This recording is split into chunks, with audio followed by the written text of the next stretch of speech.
video, we're talking about a negative interaction I had with a customer who I believe was a complete asshole. But I'm curious to know what you guys think. Was I the asshole in this situation? Was there anything I could have done differently? Was there anything he could have done differently? I really want to know your opinions, but I do ask that you watch the whole video to get the full scope of what happened and then leave a thoughtful comment down below. But before we hop into it, I got to announce my brand new mystery box. The amazing, giant, incredible Bry Box of Mystery is live now at bryscomics.com. Let's talk about these grand prizes. First place is Amazing Fantasy 15 in a 1.5. The first appearance and origin of Spider-Man, a book valued at over $19,000. Second place is X-Men #1 in a CGC 4.5. First appearance of the X-Men, a book valued at over $10,000. Then we have a Hulk 181 in a 7.0, the first full appearance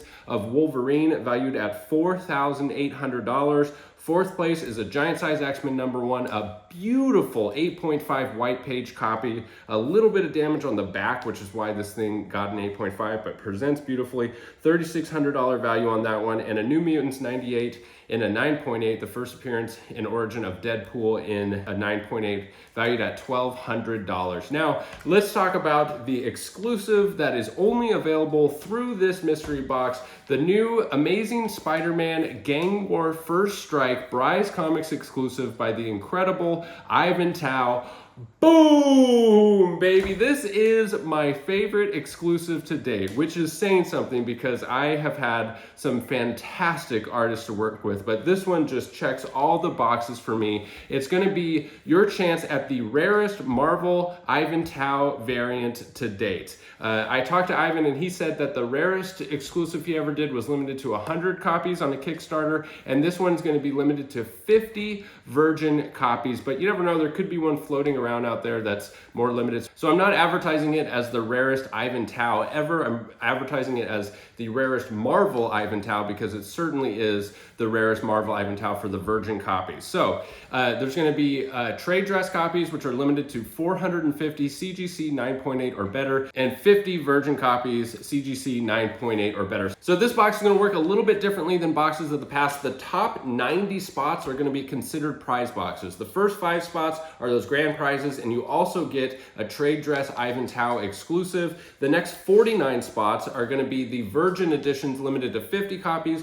I'm keeping one for the PC, so the next 49 spots get the virgin plus an additional slab, and then the next 36 boxes after that are going to be considered prize boxes, and they get a $300 slab and the trade dress limited to 450. So that's the top 90 spots, and then the remaining spots, and this box is limited to 499 boxes. The remaining spots are going to get the Ivan Tao trade dress limited to 450 in a CGC 9.8 or better, and 2 additional slabs. So the top 90 spots get 2 slabs, and the remaining losing boxes get a total of 3 slabs. So worst case scenario, you walk away with the trade dress and 2 additional slabs. There's no guarantee on value of those additional slabs because this market is garbage right now. So I'm just going to say that the additional slabs are probably going to be valued somewhere around $30, but there will be some, there's like 75 1 in 100 variants that are going to be thrown in those losing boxes. So there are some good slabs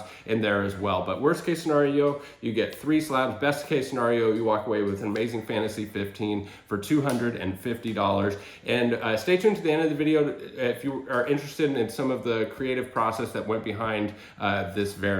So let's talk about this asshole Steve. And I want to first start by saying what the purpose of this video is. The purpose of this video is to say, don't be like Steve. This community is small, and I think that we need to protect our comic book community, that we need to be kind to one another and treat people with dignity and respect. Because if you're in this hobby, even if you just buy books, this hobby is about buying and selling comic books. So at some point, you're going to need to deal with people to purchase or sell your comics. And if you treat people with dignity and respect, and you just have such a better experience. And I want to say also what I think one of the big problems with social media is, something that's, really hit close to home now that I have a YouTube channel and a social media platform.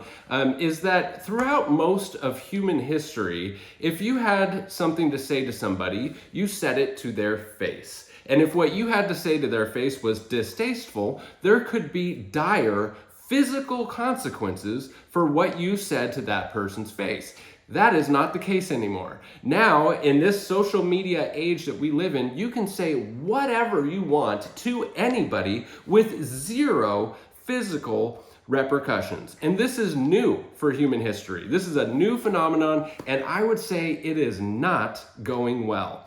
I think that if you are on social media, you should only say things and leave comments that you would say to that person's face. And if you wouldn't, then just don't say it. I know full well that this video is going to have very little impact on this whole phenomenon, that this train has left the station.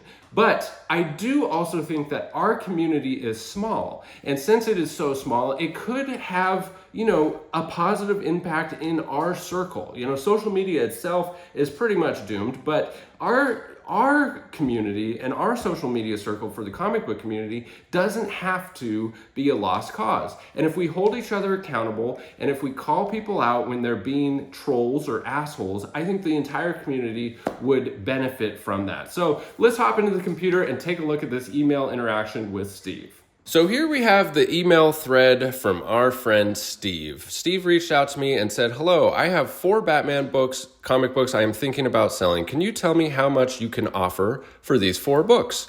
It's Batman 436 and a 9.6, Batman 655, Batman 656, and Batman 666, all in a CGC 9.6 with white pages." So first of all, right off the bat, I know just by looking at these books that this deal is probably not going to happen, that these books aren't selling for very much in today's market, and it's only 4 books. So when you factor in shipping and the work involved, it's probably not going to be worth it for him. I just have a feeling, that he paid a decent price for these because these books were super hot recently, and they have since way cooled off. So in all likelihood, he paid too much for these and is not going to be happy with the price that I offer, because the price that I offer is going to be based off of recent sales and what I can actually sell them for. But I'm not opposed to doing deals like this. I'm not opposed to actually looking up the prices, because many times people will say, that's a couple $100 is less than I was hoping, but hey, I just want to get rid of them and I'll still do it. So I am open to doing this. And so I went ahead and looked up the prices, and I say, "Hi, Steve, here's the FMV based on recent sales. I can offer $150 if you get them to my shop safely." So if we look at the list here, Batman 436 and a 9.6 last sold for $24, $79 for the 655, $85 for the 656, and $60 for the 666. And these prices are trending down. And I can actually show this, that since he emailed me, the prices have gone down since then. So if I would have done this deal, by the time I would have got them, I would have sold them for less than $250.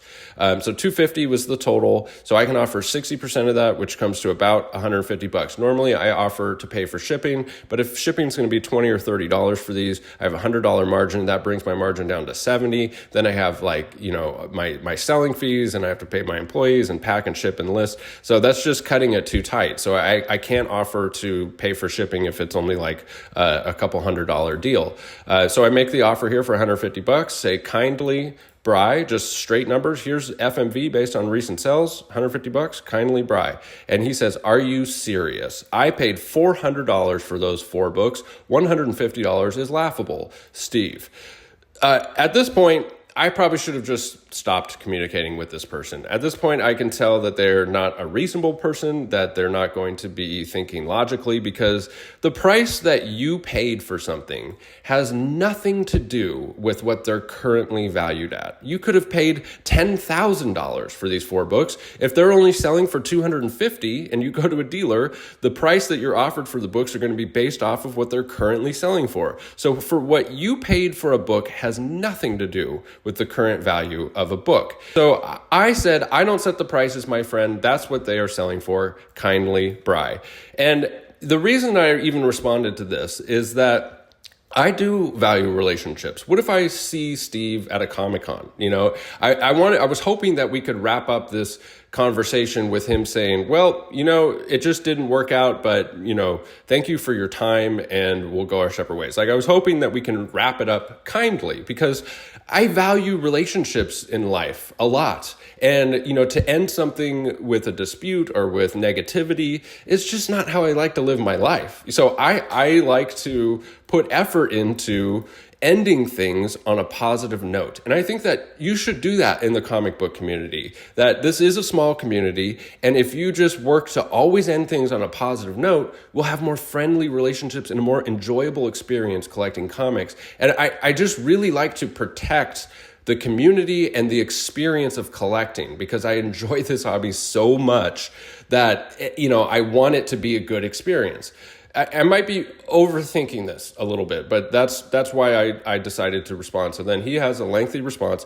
A Batman 655 and a 9.2 just sold 6 days ago on November 10th for $138 on eBay, and that is the sold price. Mine is a 9.6, so it should be worth at least $180 alone. So I'm confused by this, because when I look at GPA, there wasn't a sale for $138 and a 9.2. So I go to eBay and I look at it. Here's the sale for Batman 655 and a 9.2 for $138. And it's the rare newsstand edition, indicated by the barcode here in the corner. This book is from 2006, and newsstands are incredibly rare for this book, and they're worth way more money. His is not a newsstand edition. So this is not the same book. His comp that he's talking about here is not the same book that he has. In fact, if you go and look at GPA and see what the 9.8, remember his is a 9.6, the 9.8 just sold for $131, and prior to that, $128. And so he's saying that his 9.6 is worth $180. He's just absolutely wrong. He has the wrong book and wrong information. And he goes on to say a Batman 656 sold the same day for $85. So 656, look at that. I said $85. That is what my offer was based off of. So this is just completely false information. Why he's so upset about this is he had the wrong book. I am sure you can sell them for much more than $150 for all four. I mean, yes, I can sell them for more than $150 for all four. That's how I stay in business. My offer is $150. That's 60% of the fair market value. I could probably put my Batman 655 on eBay right now and get at least $180 just for one book. No, you can't, Steve. I guarantee that you cannot do that. See, when I sent this list over here, the 655, the last sale of a 9.8 was $160. This is when I responded to him. It was $160. Since then, the price has come down to $128 and $131, and it's trending down. So he's just completely wrong. You're not going to get $180 for a 9.6 that's selling for $79 and on its way down. So he goes, not sure how you price these books, but it's a low ball place for sure. eBay is where most of the sales are, so they are what you should go buy for the market price of comic books. So this is where he starts to pass judgment onto me. Now he's going to judge me and tell me what I should do as a business. So he believes he's in a place that he knows how I should run my business. And his advice is that I should price things incorrectly based on non-comparable comic books. If I were to follow his advice here, I would overprice books based on wrong comps. It just shows how unreasonable this person is. And so I go on to say, because I just want to clear it up at this point and say, you have the wrong information here. I said these are the most recent sales from GPA for the Batman 655, which, by the way, GPA collects sales data from dozens of websites, including eBay, and it removes eBay sales that did not go through. So GPA is a much better place to get prices and comps for comic books than eBay, because it takes into account other selling platforms. And eBay doesn't remove books that sales did not go through. They don't always remove fraudulent orders. So if you were to take his advice and only use eBay comps, you're doing yourself a disservice, because they're not the most accurate numbers. So here I showed him the sales for $80. You know, you're not going to get 180 for this book that's selling for 80. And I add, best of luck. I didn't mean any disrespect. Kindly, Bry. Like, still being kind here. And then I showed him the sales of the 9.8. And see, at this time, the 9.8, the most recent sale was 160. But like I said, since then, it has gone down to 130. And he responds and says, well, I sure will not sell any of my comic books to you guys. eBay is where everyone sells their books, and that is what most people go by for their comps. You guys go by GPA, when they are far lower than eBay, so it seems wrong to me when I can sell one book on eBay for more than you offer me for all four. It's a joke that a well-known comic book guy like Bry is making such lowball offers for books when a person can sell them books on their own on eBay for way more than you offer. So no thanks to you guys, Steve. Steve, and at this point I didn't respond to Steve because obviously we're not going to end this on a kind note. I'm not going to be able to wrap this up. And so I just, walk away from this conversation at this point. And to his point, I always encourage people to sell your own books. Sell your own books on eBay. Start your own selling platforms. I have videos on my channel, how to sell books on Instagram, how to, be successful in that, because you will get more money if you sell the books yourself. If you list and sell the 4 books on eBay, pack, ship, sell, deal with customer service to the end buyer, of course you're going to get more money. If you call and you reach out to a dealer, you're going to pay a convenience fee, because that's what a dealer offers. Is they offer the convenience to be able to just offload your books, these 4 books, one fell swoop, get a fair price, 60% of fair market value, and the dealer does all the work, which is why you get less money. I mean, any reasonable person understands these dynamics. So let me know what you guys think. How did I handle this? Did I handle this okay? Is there anything that I should have done differently? How did Steve handle this? Is there anything that Steve could have done differently? Leave a note down in the comments below. I'm really curious to know what you guys think of this little interaction. So I almost forgot to talk about the creative process behind this, and while we're bagging and boarding these, getting them prepped for CGC, I just wanted to share how this concept came to life. So I sent the concept to Marvel, who then relays it to Ivan Tao, and I said that, what if we did Miles Morales, because he's going to be a big part of this storyline in Gang War, on the cover, and for every piece of his costume, because you know how like the spider suit has like little sections, for every piece, every section, have a different piece of graffiti. And this is what he came up with. I'll have Marcus put it on the screen so you can see it closer. This is absolutely not what I had in mind, and I love it. I absolutely love it.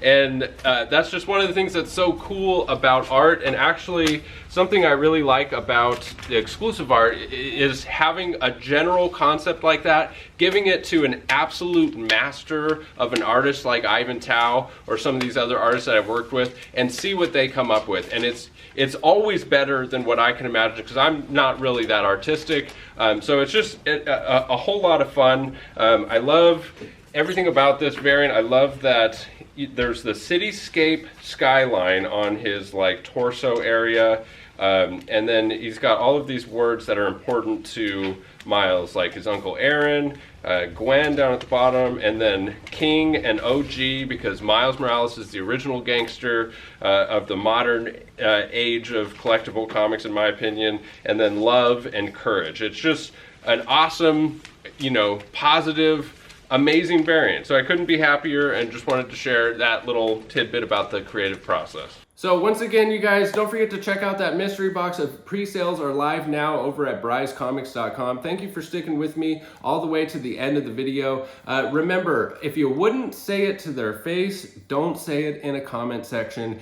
And most importantly, don't be like Steve. We'll catch you in the next video. Bye.